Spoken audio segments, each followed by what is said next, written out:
आज का प्रश्न है, पंत प्रकृति के सुकुमार कवि है, इस कथन की विवेचना कीजिए। यह प्रश्न आपको एमए सेमेस्टर 4 हिंदी ऑनर्स में पूछा गया सवाल है, जो कि आपको 2021 में पूछा गया था। यह 15 नंबर का सवाल है। इसमें हम लोग जानेंगे पंत से संबंधित जितने भी प्राकृतिक चित्रण या प्रकृति के कवि हैं उनके बारे में लिखिए। यानी कि पंत और प्रकृति से संबंधित जितने भी सवाल आएंगे तो आप यही आंसर लिखिएगा। जैसे कि पंत प्रकृति के कवि है, सिद्ध करें, या पंत प्रकृति के सुकुमार कवि है, सिद्ध करें, या पंत हमेशा प्रकृति का ही चित्रण किया करते हैं, सिद्ध करें, तो आप यही आंसर लिखिएगा। यानी प्रकृति से संबंधित जितने भी प्रश्न पूछे जाएंगे पंत से संबंधित, तो आप यही आंसर लिखिएगा। तो स्टार्ट करते हैं। सुमित्रानंदन पंत, जन्म 1900, मृत्यु 1977 ईस्वी। पंत का प्राकृतिक चित्रण। कविवर सुमित्रानंदन पंत प्रकृति के सुकुमार कवि कहे जाते हैं। उनके काव्य में प्रकृति सुंदर की मनोहर छवियां अंकित की गई है। वे कोमल कल्पना के कवि हैं और अपनी सुकुमार कल्पना के बल पर प्रकृति का ऐसा अनुपम चित्रण करते हैं कि समग्र दृश्य पाठकों के समक्ष साकार हो जाता है। यानी कि उनके काव्य पढ़ते समय हमें साकार हो जाता है कि अपने पास ही हो रहा है, वैसा अनुभव होता है। प्रकृति ने कवि को अनंत कल्पना, असीम भावना एवं असंख्य सौंदर्य पूर्तियाँ प्रदान की है। वे स्वयं यह स्वीकार करते हैं कि कविता करने की प्रेरणा मुझे प्रकृति निरीक्षण से प्राप्त हुई है। आधुनिक कवि की भूमिका में पंत जी लिखते हैं कि कविता करने की प्रेरणा मुझे सबसे पहले प्राकृतिक चित्रण, प्रकृति निरीक्षण से मिली है। यानी कि निरीक्षण यानी घूमना, जिसका श्रेय मेरी जन्मभूमि कुमांचल प्रदेश को है। मैं घंटों एकांत में बैठकर प्राकृतिक दृश्यों को एकटक देखा करता था और कोई अज्ञात आकर्षण मेरे भीतर एक अव्यक्त सौंदर्य का जाल बुनकर मेरी चेतना को तन्मय कर देता था। ये पंत जी कहते हैं। प्रकृति निरीक्षण और प्रकृति के प्रेम पंत जी के स्वभाव का अंग बन गया था। परिणामतः प्रकृति कवि के चिर सहचरी बन गई है। कवि उसके रूप सुषमा पर इतना मग्न है कि नारी सौंदर्य को भी अवहेलना कर देते हैं। यानी कि प्रकृति पर इतना उनका मोहित हो गया है कि वह नारी सौंदर्य को ही भी अवहेलना, यानी कि उसको भी छोड़ देते हैं। वह लिखते हैं, छोड़ दुर्मों की मृत छाया, तोड़ प्रकृति से भी माया, बाले तेरे बाल जाल में कैसे उलझा तू लोचन, भूल अभी इस जग को। इसमें पंत के प्राकृतिक चित्रण का एक विशेषता यह भी है कि उन्हें प्रकृति की कोमल एवं सुकुमार रूप ने ही अधिक मोहित किया है। सामान्यतः उन्हें काव्य में प्रकृति के भयानक रूप का चित्रण नहीं है। पंत जी की प्रसाद जी की भांति ही वह संझा झकोर गर्जन तर्जन वाली प्रकृति का निरूपण नहीं करते। पंत और प्रसाद की प्रकृति चित्रण का यही प्रमुख अंतर है। पंत जी के आधुनिक कवि में स्वीकार किया गया है। साधारणतः प्रकृति के सुंदर रूप में ही मुझे अधिक लुभाया है। पंत के काव्य में प्रकृति की यद्यपि सभी रूप उपलब्ध होते हैं, यद्यपि आलम्बन रूप में प्राकृतिक चित्रण उन्हें विशेष प्रिय है। इसके अतिरिक्त वे उद्दीपन रूप में, संवेदनात्मक रूप में, रहस्यात्मक रूप में, प्राकृतात्मक रूप में, अलंकार योजना के रूप में, मानवीकरण रूप में तथा लोक शिक्षा के रूप में प्राकृतिक चित्रण करते दिखाई पड़ता है। पंत जी के प्राकृतिक चित्रण की विशेषता का निरूपण निम्न शीर्षकों में किया जा सकता है। पहला, आलम्बन। रूप में प्राकृतिक चित्रण। आलम्बन रूप में प्राकृतिक चित्रण पहला है इसका, जहाँ प्रकृति को आलम्बन बनाकर उसके नाना रूपों का चित्रण किया जाता है, वहाँ आलम्बन रूप में प्राकृतिक चित्रण होता है। शास्त्रीय भाग में इसे श्लिष्ट प्राकृतिक चित्रण भी कहा जाता है। पंत जी की अनेक कविताएं यथार्थ, एक तारा, गुंजन, परिवर्तन, बादल, हिमाद्री, नौका विहार आदि में आलम्बन रूप का चित्रण प्राकृतिक चित्रण किया गया है। आंसू कविता में बादल के सौंदर्य का चित्रण उग्र पंक्ति में किया गया है। बादलों का छायामय घूमता है, आँखों में फैल अवधोनी और अंबर के खेल हुए खेल, सूर्य में जलत जलत के सेल। कहीं कहीं नाम परिगणन शैली में भी प्राकृतिक चित्रण किया गया है, यथा लह लह पालक मह मह धनिया, लौकी सो सेम कली फूली, मखमली टमाटर हुई लाल, मिर्चों की बड़ी हुई थैली। यह पहला रूप था आलम्बन।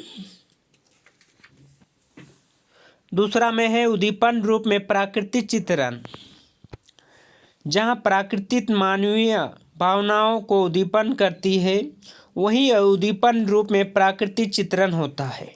सहयोग काल में यहाँ प्रकृति सहयोग सुख को उद्दीपन करती है, वहीं वियोग काल में विरह वेदना को उद्दीपन करती है। मधुबन, गुंजन, प्रथम मिलन, मधुस्मृति आदि कविताओं में कवि प्रकृति के रूप में चित्रण करता है, जिसमें वह संयोग के अवसर पर भावों को उद्दीपित करता है, यथा आज मुकुलित कुसुमित सप और दूसरी और तुम्हारी छवि की छटा पार, फिर रहे उन्मत्त मधु प्रिय भोर नयन पलकों में पंख पसार। इसके ठीक विपरीत वियोग काल में यही प्रकृति विरह वेदना का उद्दीप्त करती सी जान पड़ती है, यथा देखता हूँ जब उपवन पिए और पियालों में फूलों के पियो भर भर अपने यौवन पिलाता है, मधुकर को अकेले आकुलता सी प्राण कहीं तप करती मृत्यु आघात, शीघ्र उठता कृष घात, ठहर जाता है पख आघात। उपवन में खिले हुए पुष्प एवं उन पर गुजार करते भ्रमरों को देखकर विरही के प्राण व्याकुल हो उठते हैं तथा शरीर सिहर उठता है। अब तीसरा है संवेदनात्मक रूप में प्राकृतिक चित्रण, जहाँ प्राकृतिक मानव के साथ संवेदना व्यक्त करती हुई मानव की प्रशंसा एवं हास उल्लास के क्षणों में स्वयं उल्लास व्यक्त करती है तथा उसके दुखों के क्षणों में स्वयं रुदीन करती जान पड़ती है। यहाँ संवेदनात्मक रूप में प्राकृतिक चित्रण माना जाता है। परिवर्तन कविता के इन पंक्तियों में मानव जीवन का क्षण भंगुरता को देखकर आकाश रोता सा प्रतीत होता है और वायु निश्वास भरती सी लगती है।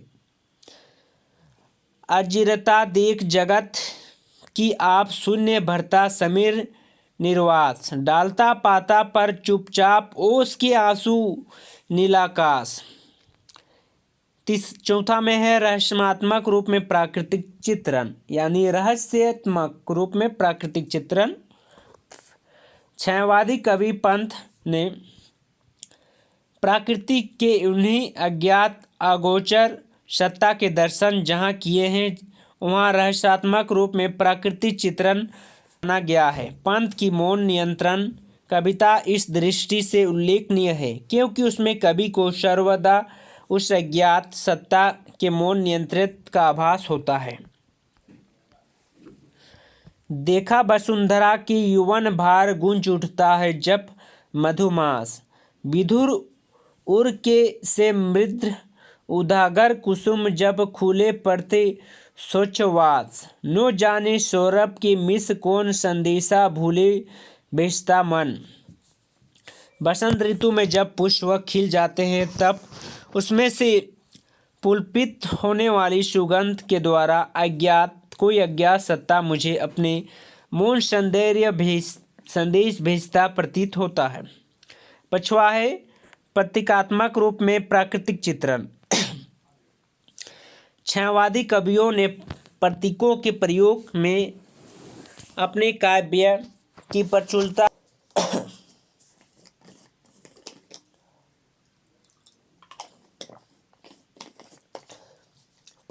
से किया है। प्राकृतिक के उपकरण उन्हें विभिन्न प्रतीकों के रूप में अपने काव्य में प्रयुक्त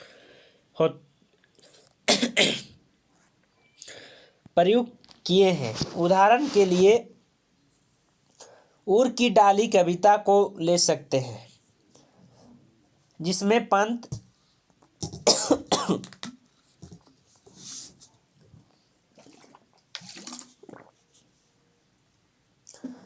पंत जी ने काली किसलई फूलों को आनंद एवं उल्लास का प्रतीक मानते हुए लिखा है।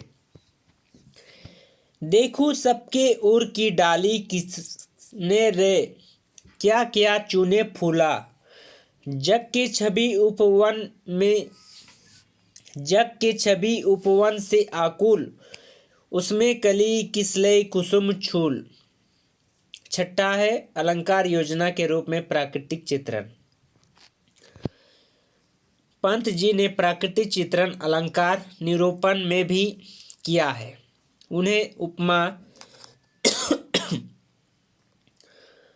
रूपक, उपेक्षा, मानवीकरण आदि अलंकार विशेष प्रिय है। उपमानों का चयन वे प्रकृति से ही क्या करते हैं, यथा मेरी पावस ऋतु सा जीवन, मानस सा उमड़ा अपार मना, गहरे धुंधले धूल सांवले मेघों से मेरे मेरे भरे नयन। यहाँ उपमा अलंकार की सुंदर योजना है, तो निम्न पंक्तियों में शाक रूपक अलंकार है।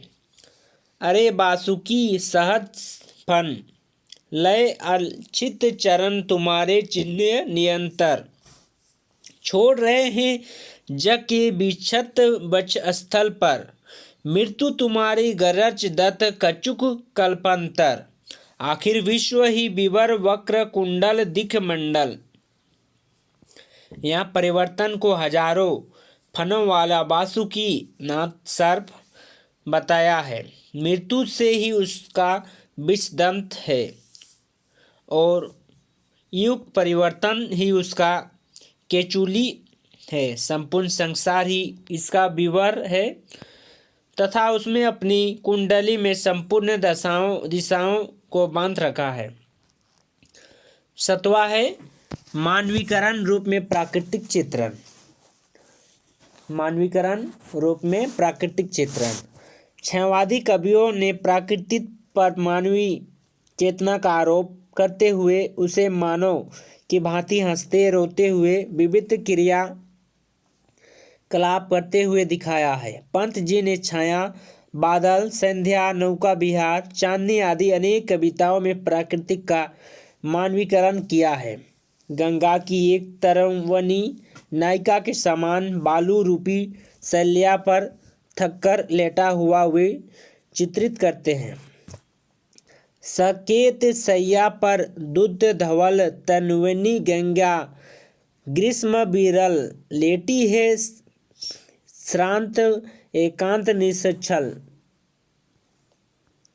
इस प्रकार छाया को एक रूपसी के रूप में वे चुपचाप व्योम से पृथ्वी पर उतारते हुए दिखाते हैं, यथा कौन तुम रूपसी कौन, व्योम से उतरा रही चुपचाप, छिपी नीच छाया छवि में आप, सुनहाल फैल केस कलाप, मधुर मदन मृद मौन। आठवां में है लोक शिक्षा के रूप में प्राकृतिक चित्रण। लोक शिक्षा के रूप में प्राकृतिक चित्रण, और ये लास्ट टॉपिक है, यानी 8 टॉपिक लिख दीजिएगा, या 8 दूना 16 यानी 15 नंबर आपको मिल जाएगा। लोक शिक्षा के रूप में प्राकृतिक चित्रण। प्राकृतिक हमें अनेक प्रकार की शिक्षाएं देती है। प्राकृतिक में परिवर्तनशील यह बताया है कि जीवन परिवर्तनशील है। यहाँ एक ऐसी स्थितियाँ सदैव रहती है जो जीवन में सुख दुख का चक्र उसी प्रकार चलता रहता है। जैसे प्रकृति में बसंत के दिन हमेशा नहीं रहते, मधु ऋतु में वृक्ष की जो शाखा फूलों के भार से झुक जाती है, वही शिशिर ऋतु में पतझड़ के कारण सूनी हो जाती है। ठीक इसी प्रकार यौवन में जो शरीर शक्ति फूर्ति एवं सुंदरता से युक्त होता है, वही वृद्धावस्था में अशक्त एवं सौंदर्य विहीन हो जाता है। आज तो सौरभ की मधुमास शिशिर की भरता सुनी सांस, वही ऋतु मधु ऋतु से गुर्जित डाल झुकी सी तो यौवन की भार अकिंचनता में नीच तत्काल सिहर उठती जीवन है भार।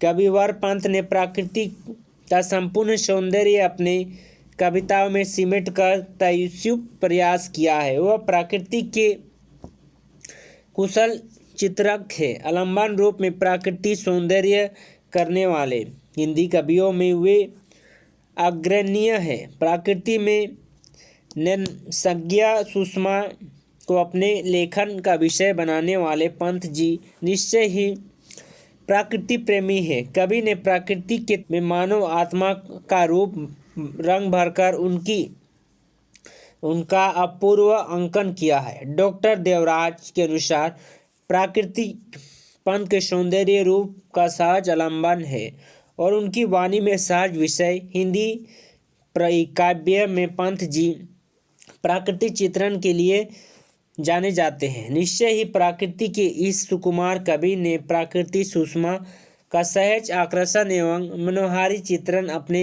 रचनाओं में अंकित किया है। पंत के काव्य यात्रा।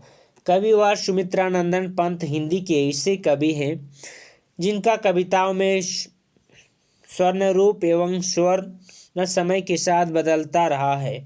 उनकी प्रारंभिक कविता छायावादी काल की है, जिसमें प्राकृतिक सौंदर्य की प्रधानता है, किंतु बाद में उनकी कविताएं ने प्रगतिवादी का रास्ता अपना लिया है। शोषण का विरोध करने वाले पंत की प्रगतिवादी रचनाओं में गरीबों के प्रति सहानुभूति व्यक्त की गई है। कालांतर में पंत के काव्य में विकास की अछूत कविताओं के रूप में हुआ है। वे अरविंद दर्शन